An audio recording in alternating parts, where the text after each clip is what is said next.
depois volte de novo, vamos ouvir o ensinamento da palavra. Irmãos, eu estou vendo alguns irmãos que estão nos visitando aqui, muitas pessoas, na verdade, estão nos visitando, pessoas aqui, pessoas aqui, pessoas aqui. Só levante a mão assim, por favor, você que está nos visitando, por favor. Você que está nos visitando, levante sua mão assim, isso, só para a gente conhecer vocês. A igreja está feliz com a presença dos irmãos. No 3 a gente vai dizer um amém para eles voltarem. 1, 2, 3. Amém. Eu não voltava. Mais uma chance. 1, 2, 3. Amém. Pronto. Sintam-se bem à vontade. É um prazer estar recebendo vocês aqui. Tá bom? É um prazer imenso. Estamos felizes. Isaías capítulo 5. Pegue sua Bíblia. E vamos lá. Vamos meditar no ensino dessa noite. Viemos aqui com esse propósito para ouvir a palavra de Deus. Amém? Começou aí, Jonathan, de novo. Querido Deus e eterno Pai, nós estamos aqui para ouvir mais uma vez a Tua voz. Senhor amado, esse povo está sedento pela Tua palavra e nós precisamos ouvir as Sagradas Escrituras. Fala conosco de uma maneira especial, Senhor. E que mais uma terça-feira possamos sair mais crentes daqui do que nós entramos. Que possamos ser admoestados, exortados, edificados para a glória do Teu nome. Aconselha-nos, direciona-nos através da Tua palavra. Usa a minha vida, Senhor, para transmitir conhecimento para os Teus filhos. Aquilo que eu pesquisei, que eu estudei, que eu orei. Que a Tua igreja possa ouvir a Tua voz através das santas letras. Fala conosco, toca na minha mente, no meu coração, nas cordas vocais. Nós oramos em nome do Pai, do Filho e do Espírito Santo. Que todos digam amém.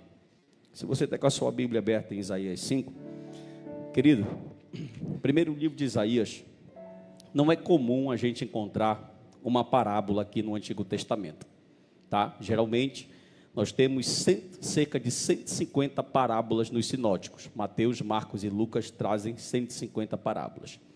Jesus falou um terço das suas mensagens, dos seus sermões, em parábolas.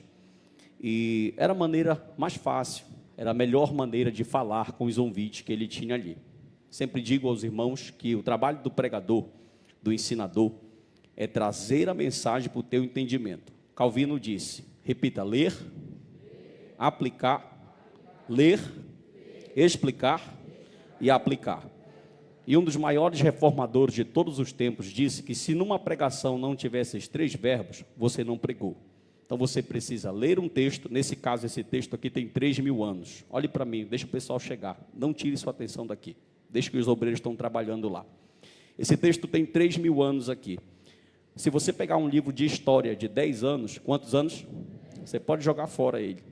Descobertas arqueológicas todos os dias vão falar que o que era A agora é B, o que é B agora é C e por aí vai. Então muda. Só que a Bíblia ela é um livro ao mesmo tempo antigo, mas ela é contemporâneo. O autor parece que escreveu esse livro hoje. Aleluia. Porque ele é inspirado. Ele é o livro inspirado pelo Espírito Santo. E aqui nós temos uma passagem do capítulo 5, do 1 ao 7, que é esse texto que eu quero trabalhar com vocês, que não é comum. Por quê?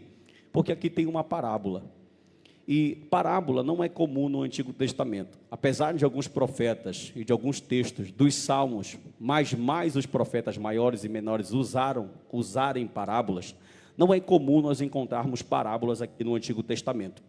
O termo parábola vem da palavra grega paraboler. Paraboler significa comparar, colocar ao lado. Dr. Henry Virkler, um dos grandes estudiosos do Novo Testamento, que tem um livro chamado Hermenêutica Avançada. Anota aí, Hermenêutica Avançada. Virkler vai dizer que Jesus usou muito essas parábolas aqui, muito.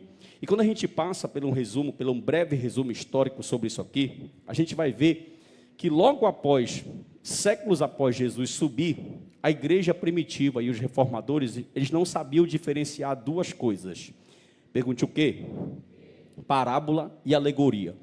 Eles não sabiam o que era uma parábola e não sabiam o que era uma alegoria. Tanto que você pode pegar documentos teológicos, você vai observar que tanto parábola como alegoria são colocados com os mesmos conceitos. Só que a diferença é que aí nasceu um termo chamado alegorese.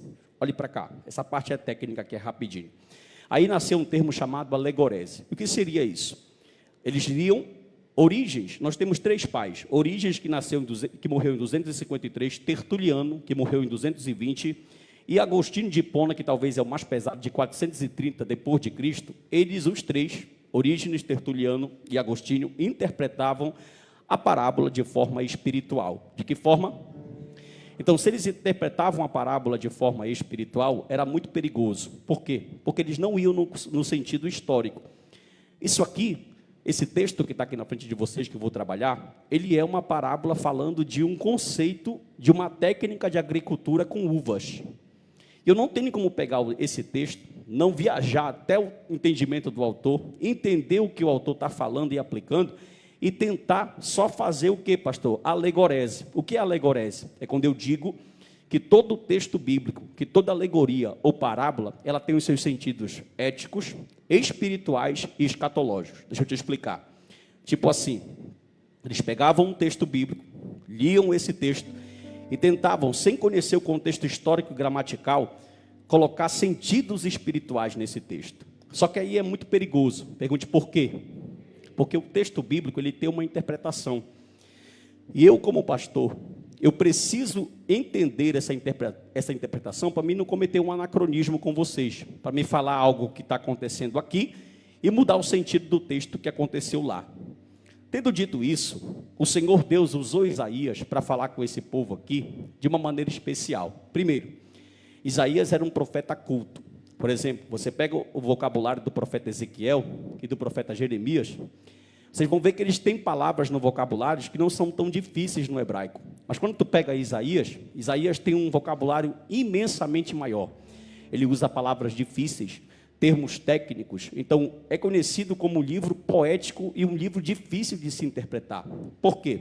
Além dele ser nobre, além dele fazer parte de uma linhagem real, ele está ali perto do palácio, alinhado com os reis. Só que aqui ele vai trazer uma palavra, que é uma palavra de juízo e uma palavra de avivamento. Escute isso. Preciso voltar a fazer o meu cardio, por isso que eu estou ofegante. Vou voltar. Olha aqui para mim. Você vai observar que toda mensagem profética, ela tem 2 cunhos. Pergunte qual? Todos os profetas. Nós temos 4 profetas maiores, Isaías, Jeremias, Ezequiel e Daniel. Nós temos 12 profetas menores. Nós temos profeta no norte, Reino do Norte, 722 acabou. Nós temos profeta no sul, nós temos profeta no exílio, nós temos profeta fora do exílio, nós temos profeta pós-exílio. Tudo isso tu tem que localizar na Bíblia. Só que todos eles têm alguma coisa em comum, incluindo João Batista. Que todo profeta que apareceu na Bíblia, tanto no Antigo como no Novo, eles profetizaram, repita, por favor, avivamento e juízo. E aqui Deus vai falar com o povo através de uma parábola. Primeiro, essa parábola aqui, ela vai abordar o futuro da nação judaica. Deus vai mostrar para o profeta por que ele rejeitou Israel em alguns planos. Porque Israel, entre aspas, saiu do plano de Deus e saiu da principal função que tinha como menina dos olhos de Deus. E essa parábola aqui, a parábola da vinha, olha como está escrito, a minha epígrafe está escrito a parábola da vinha mar. Almeida Revista Atualizada, atrás no texto, a parábola da vinha mar. Só que aqui essa parábola, ela está fazendo Jesus quando esteve aqui, Mateus capítulo 21, versículo 33 a 46, ele também contou uma parábola. E os estudiosos dizem que Mateus 21, Jesus está linkando Mateus 21 com esse texto aqui. É a mesma interpretação. Por quê? Aprenda. Jesus e os discípulos usavam uma Bíblia. Usavam o quê? Tem gente que pensa que Jesus era um curadeiro ou alguém que saía por aí olhando e fazendo milagre com uma varinha mágica. Irmão, eles entravam na sinagoga, eles estudavam, eles aprendiam contextos e eles usavam uma Bíblia. E qual era a Bíblia deles? O Antigo Testamento, os 39 primeiros livros. Então Jesus está pegando uma história que o profeta falou aqui para dar um ensinamento lá em Mateus capítulo de número 21. Mas tudo bem, pastor Narciso, como é que a gente vai fazer? Primeiro, a gente precisa identificar os símbolos expostos que estão aqui nessa parábola. Capítulo 5, versículo 1. Por favor, está dizendo assim, ó. Agora, cantarei ao meu amado o cântico do meu amado a respeito da sua vinha. A respeito de quê? Da sua vinha. O meu amado teve uma vinha num outeiro fertilíssimo. Eu já tenho informações aqui que são maravilhosas. Primeiro, geralmente a vinha é identificada como judeu. Não vou ler que eu não tenho tempo, mas se você pegar Isaías 3,14, Salmo 88 e o próprio texto de Isaías 5,7, você vai ver que a vinha é Israel. Preste atenção, a vinha é quem? É Israel. Bora começar a decifrar os símbolos aqui. A vinha aqui é Israel. E nesse momento, Jesus está falando aqui de uma forma, ele já traz informações. Quando ele usa no versículo 1 a palavra outeiro, a respeito, meu amado teve uma vinha e um outeiro fertilíssimo. Pastor, o que é um outeiro? O outeiro, olhe para mim, era um ajuntamento de terra especial que o agricultor preparava. E geralmente ele pegava essa terra e ele buscava preparar um outeiro onde essa terra ficasse com preferência com o sol iluminando ela. Nesse outeiro, ele plantava as suas melhores espécies. Era como se fosse assim, ó, ele tem um terreno, uma fazenda preparada. Eu preciso que alguém me dê um apoiozinho lá com o nenenzinho, por favor, tá bom?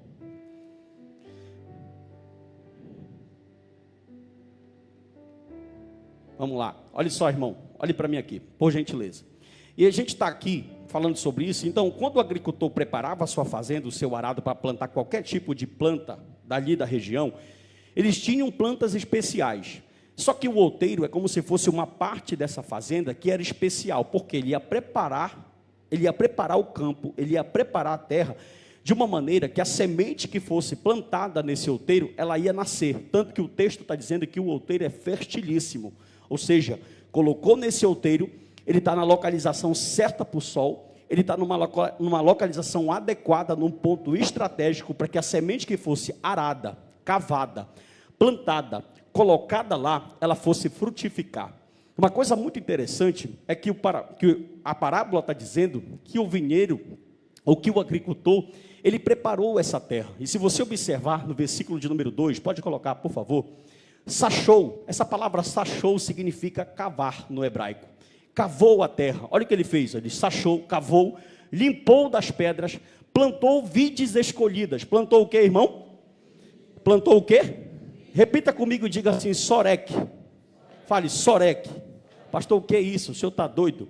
Quando você lê o texto e você lê vides escolhidas, a palavra no hebraico é sorek. Sorek significa uma vide especial. Era uma semente forte, era uma semente fértil, era uma semente melhor. Se você olhar e começar a desenrolar comigo os símbolos expostos, você está vendo que o agricultor quer Deus. Repita comigo, a vinha é quem? Israel. O agricultor é quem? Preste atenção, ele está pegando a melhor semente. Olha para o teu irmão, vê se ele tem cara de semente. Não tem, não? Preste atenção, você vai já entender. Ainda não deu para entender nessa, mas você vai já pegar. Preste atenção.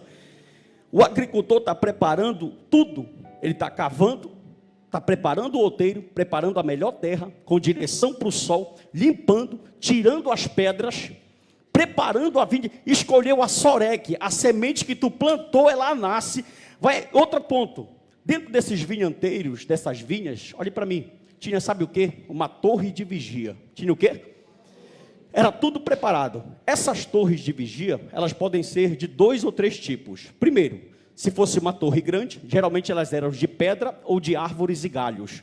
Se fosse uma torre grande, era para proteger uma cidade. Ali ficava um sentinela. Mas dentro dessas vinhas grandes, desses pomares, dessas uvas que nascem tudo aqui, tinham torres de 2 maneiras. Podia ser uma torre pequena, de pedra, ou poderia ser uma torre de galho. Só que a Bíblia vai dizer que a torre do povo que aparecia aqui era o Senhor. Quando Isaías anuncia essa parábola, ele vai dizer que Israel está recebendo uma posição confortável porque está próximo de Deus. Ou seja, se você observar, Deus escolhe uma semente, essa semente é Israel, a melhor semente. E por tudo que eu estou te explicando, era impossível essa semente não nascer. Ela está em solo bom, foi cavado, foi cuidado, foi arado, foi fertilizado, pegou a melhor semente, está na direção do sol, ou seja, é quase impossível essa semente não dar uvas boas. Só que o versículo de número 2, continue comigo por favor, diz que ele edificou no meio dela uma torre, também abriu um lagar, e ele esperava, olha o que diz o final desse texto, eu quero que você leia comigo a partir desse ponto que está ele, no 3, todo mundo vai ler, 1, 2, 3, ele esperava que desses uvas, mas deu o quê? Uvas mais. Olha para mim, a terra não era boa? Não estava bem arada? Fala, não estava cavada? Não estava na direção do sol? O agricultor não fez certinho? Não tem uma torre de vigia? O que é que falta para te dar fruto?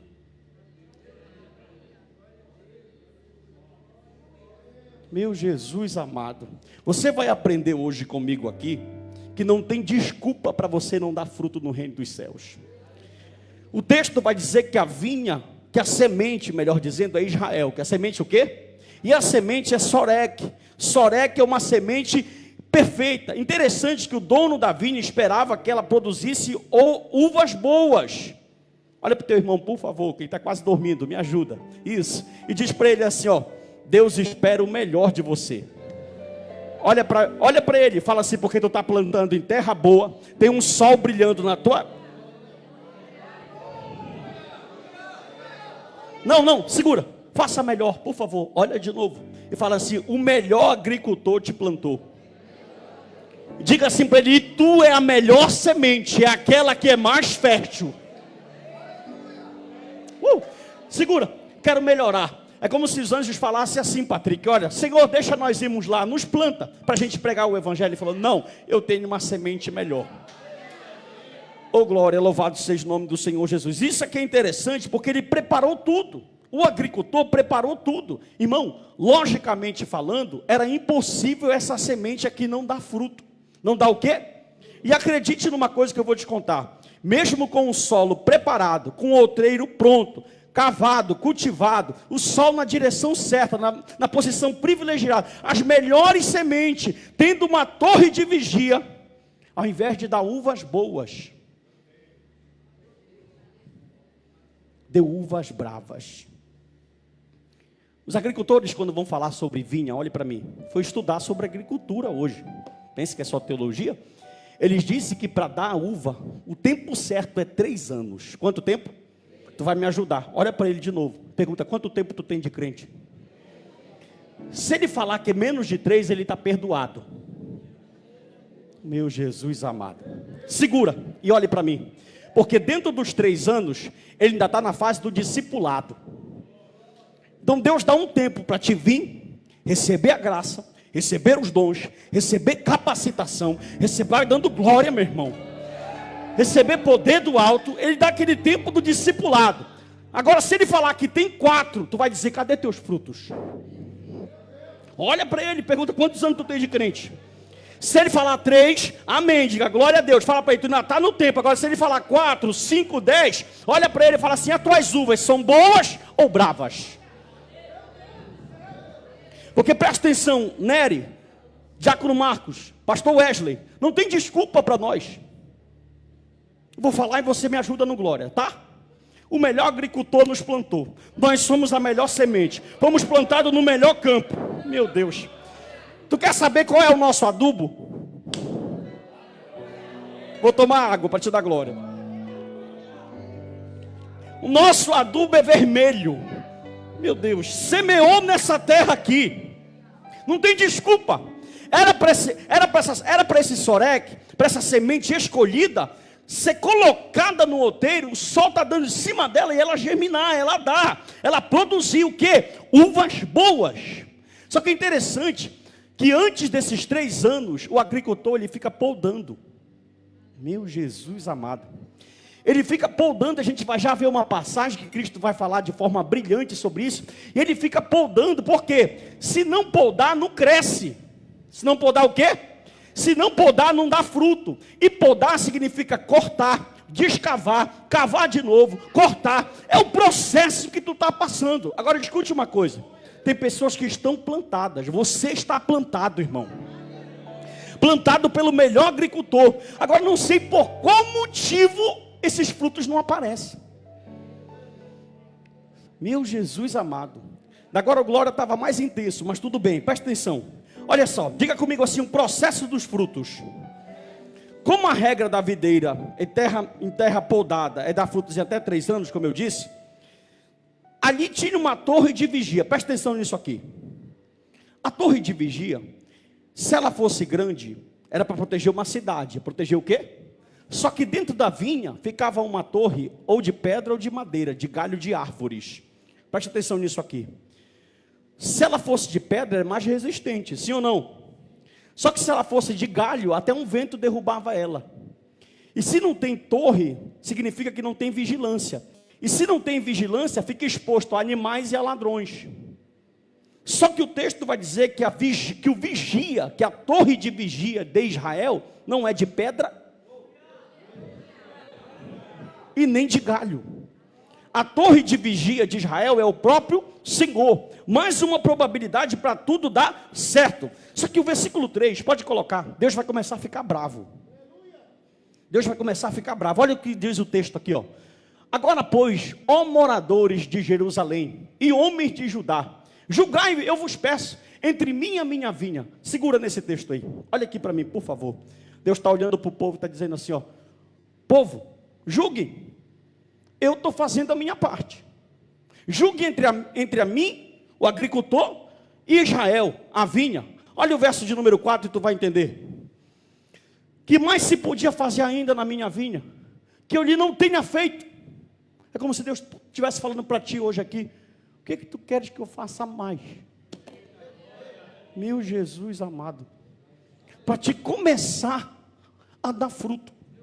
Olha o que ele diz. Que mais se pode fazer ainda na minha vinha que ele não tenha feito? E como esperando que eu desse uvas boas, veio a produzir uvas o quê? Ele fez tudo, exatamente tudo, preparou tudo, deixou tudo pronto, só para dar. Aí o versículo 5 e 6 está dizendo que quem não quer dar fruto, coloca Mateus 21, 19. Quero relembrar a tua memória que Jesus falou para quem não gosta de dar fruto. Aqui, ó. Todo mundo vai ler. Fica com raiva de Cristo, foi ele que escreveu, tu já está me olhando feio. Ó, Mateus 21, 19. 1, 2, 3, 3.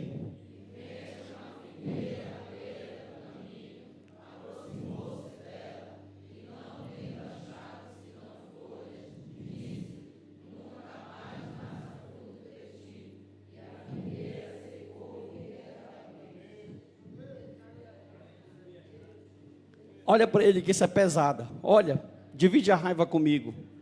Fala assim para ele, tu sem fruto não presta para nada no reino. A não ser a ser cortado e lançado no fogo. No evangelho que a gente vive nessa nação, que a gente é acostumado a receber e não dar, mensagens como essa não dão muita euforia. Agora escute uma coisa que eu tenho para falar aqui. Ainda no versos 5 e 6 tem uma palavra que chama a atenção. Versículo de número 5, por favor, na sua Bíblia ou no telão.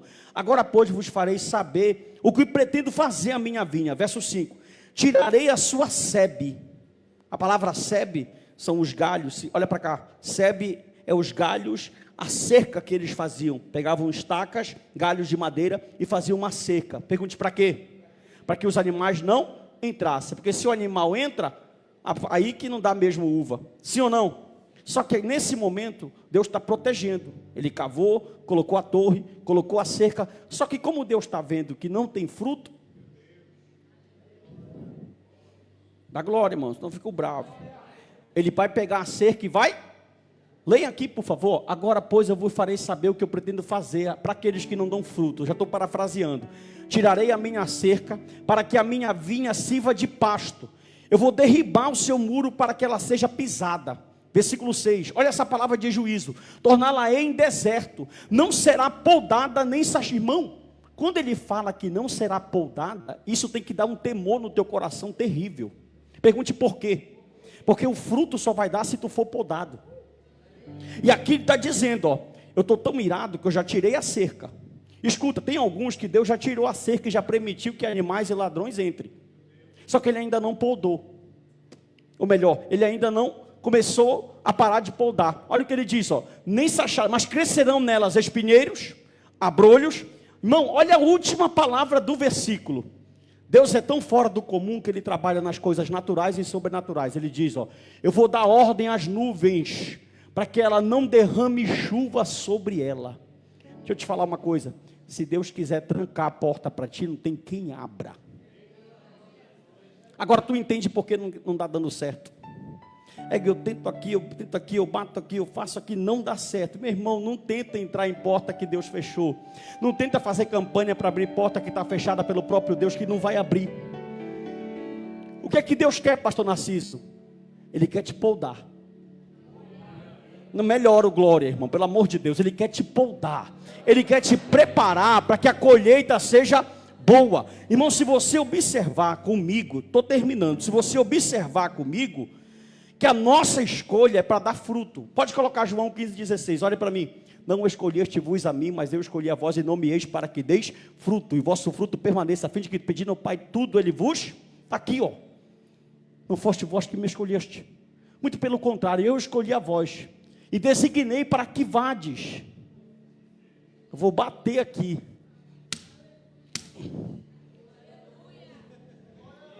E deis, e o vosso fruto, ele não está falando de fruto de um mês.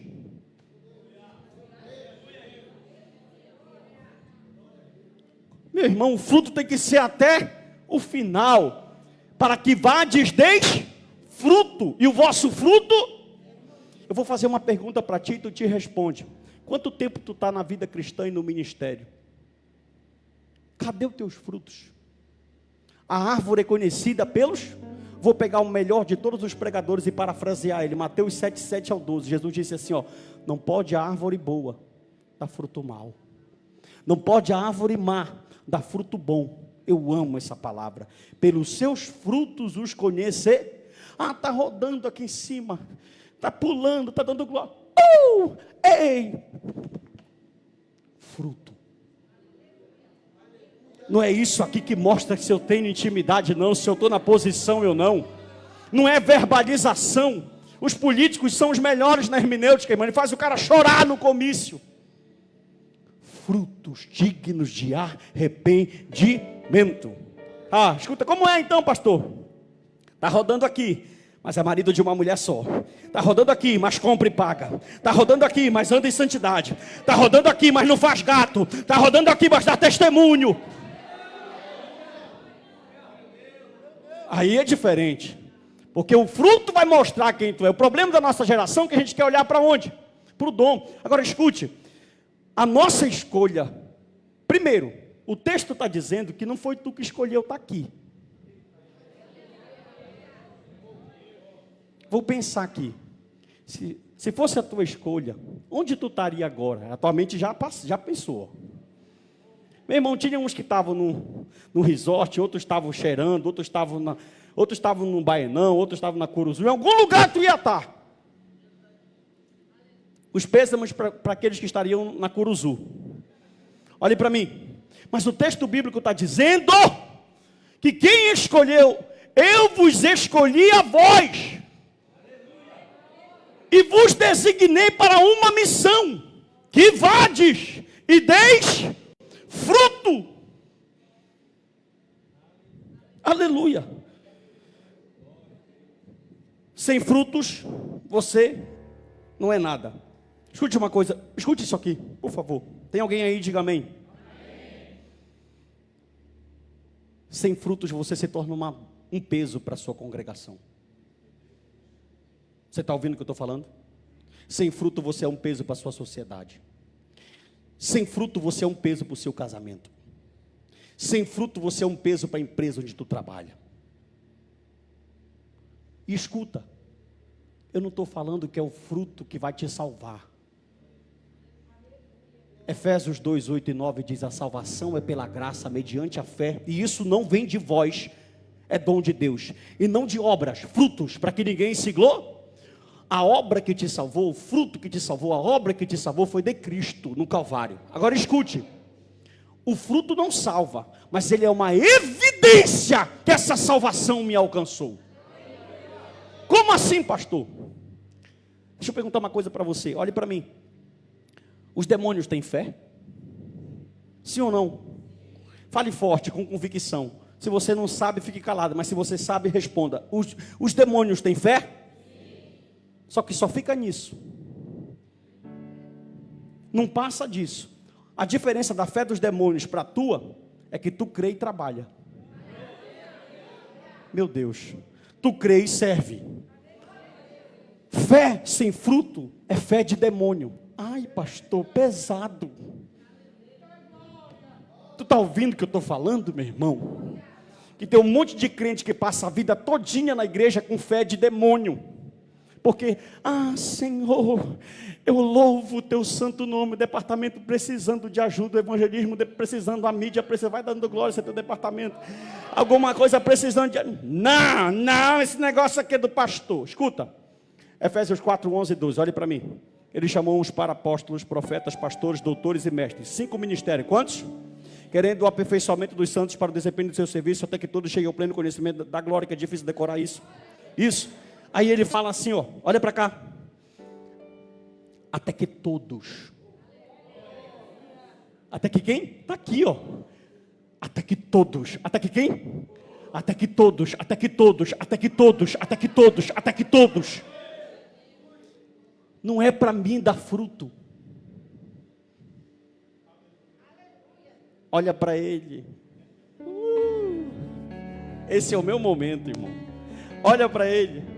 Olha, estou esperando tu olhar. E fala assim, e aí? É uva boa ou uva brava? Segura e olhe, por favor. Segura e olhe. Uva boa. Não pegou. Vou falar de novo. Uvas boas, o agricultor aproveita. Rafael, os agricultores dizem que quando eles vão no pomar, que as uvas nascem bravas, ela dá um cheiro fétido. Pecado fede. Ela dá um cheiro podre, um cheiro fétido. Uvas bravas só servem para ir para o fogo. Galho só serve para ir para o fogo. Folha só serve para ir para o fogo. Só o que se aproveita é fruto. Agora olha de novo. Fala assim, e aí? Fogo.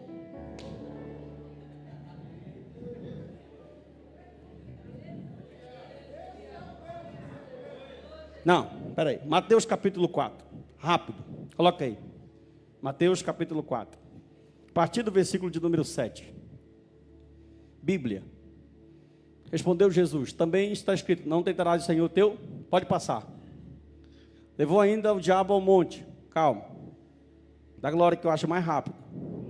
Isso. Rapidinho aqui. Pode abrir. Mateus capítulo de número... É o 3. Desculpe. Só achar o versículo certinho aqui, que essa Bíblia aqui ela já está toda... Olha só, Mateus capítulo de número 3. Versículo de número 11. Obrigado. Pode colocar. Eu vos batizo com água para arrependimento, mas aquele que vem depois de mim é mais poderoso do que eu, cuja não sou digno de tirar a sandália, ele vos batizará com o Espírito Santo e com 12, por favor. A sua pá lhe tem a mão, e limpará completamente a sua eira, e recolherá seu trigo no celeiro, mas queimará a palha em fogo. Planta que não dá fruto, biblicamente, ela só presta para ir para o fogo. Pastor Narciso, ainda não convenci. Beleza. A última, João 15:3. Rápido.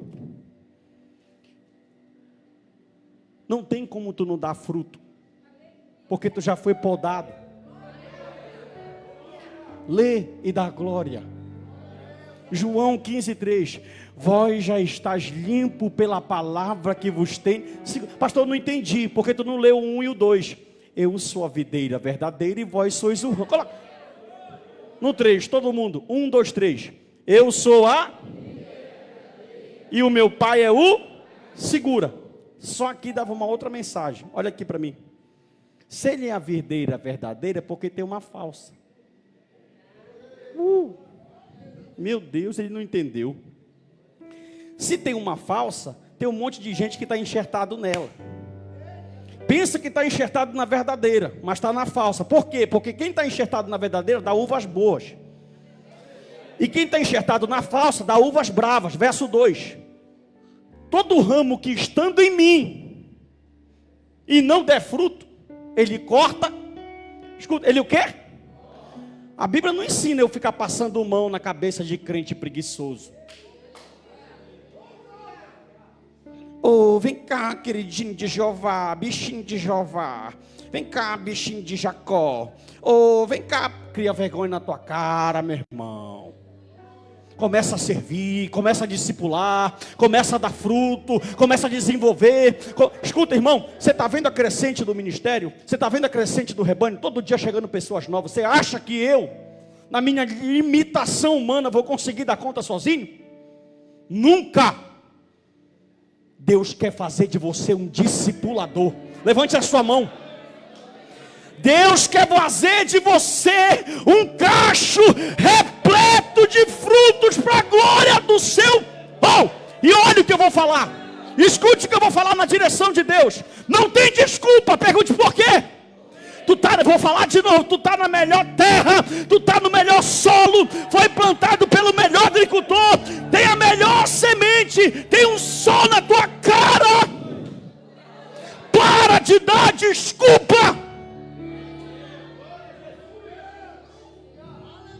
Ele corta e todo que dá,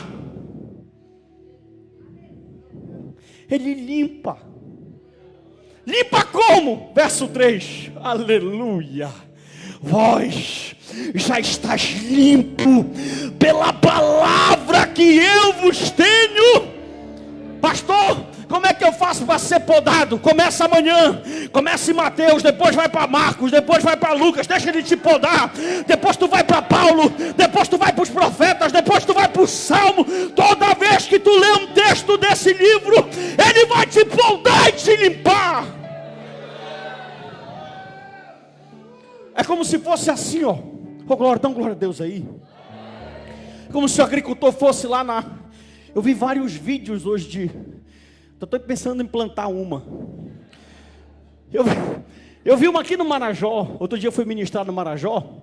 E eu nunca imaginei que poderia dar num calor que nós temos aqui no norte.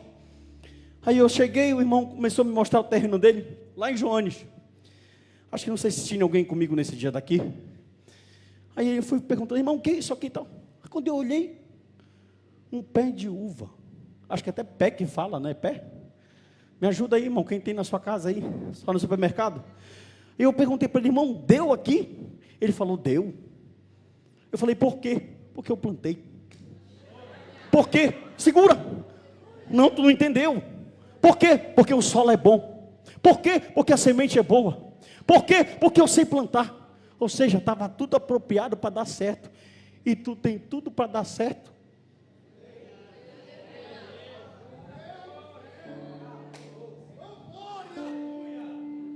Calma. Olha isso aqui. Escuta. Só damos frutos porque estamos... Escuta. Pastor Narciso. Prepara o 15 aí, Ítalo. Eu tenho um currículo top. Vamos lá. Formado na Federal. Bom. UNAMA. Apesar de ser todo esquerdista e naturalista filosófico, está valendo. Top. Estudei na UNAMA, sou advogado. Top. Tenho currículo, sou formado em top. Ninguém pode dar fruto se não estiver nele. 15:4. Lê e te alegra. Permanecei em mim, e eu permanecerei em vós. Como não pode o ramo produzir fruto de si mesmo, se não permanecer na videira, assim nem vós os podeis dar, se não permanecer, dizem, irmão, isso aqui é tão sério, que as pessoas que eu estou analisando que não dão fruto, a Bíblia está dizendo que não estão nele. Acabou, glória. Espera aí, vou melhorar. Deus vai te dar um carro. Aí se alegra, né? Ó, é tempo, ó. Só vou parar quando tu dá glória. É tempo de arregaçar a manga. Outra coisa, hoje eu estava pensando, Jesus, agora em dezembro, hoje eu estava pensando, olha aí. Agora em dezembro eu vou fazer 10 anos aqui no Avivamento. Cheguei com 28. Dia 19, o Pix é 9198. Escuta, dia 19 eu vou fazer 38. Aí eu falei, Jesus, cheguei com 28. Casei com 24. Assumi o pastorado com 28. Sara vai fazer 14. Isabela está com 5. Eu e Cassandra estamos caminhando para 15 de casado. eu conversando com Deus, hoje, na hora da mensagem, eu doei toda a minha juventude, Senhor, para o teu reino. Eu disse assim para Deus, eu faria tudo de novo. Sem nenhum ressentimento de tristeza, que eu joguei a vida fora, que eu perdi tempo. Senhor, eu fazia tudo de novo. Porque eu sei onde eu estou enxertado, meu irmão. Aleluia. E outra coisa, nós fomos chamados para sermos servos. Para sermos o quê? Servos. Para concluir, a grande pergunta é: se tu está em boas condições e tu aprendeu que está, se tudo está certo e tu aprendeu que está, por que tu não gera frutos? Responde para ti mesmo. O que é que falta? Capítulo 15, versos 5 e 6. Fechei aqui, ó. Acabou. Eu sou a videira, vós os ramos. Quem permanece em mim e eu nele, esse dá muito fruto. Porque sem mim, tu pode estar com dinheiro no teu bolso, não sei quanto no teu Pix. Para com esse negócio de tigre, que ele vai levar todo o teu dinheiro. Crente viciado no tigre do inferno. Tigre do inferno, esse tigre do inferno. Presta atenção para mim aqui. Olha aqui, ó. Versos: se alguém não permanece em mim, será lançado fora. Meu irmão, não brinca. A semelhança do ramo e secará. E o apanham e lançam no fogo.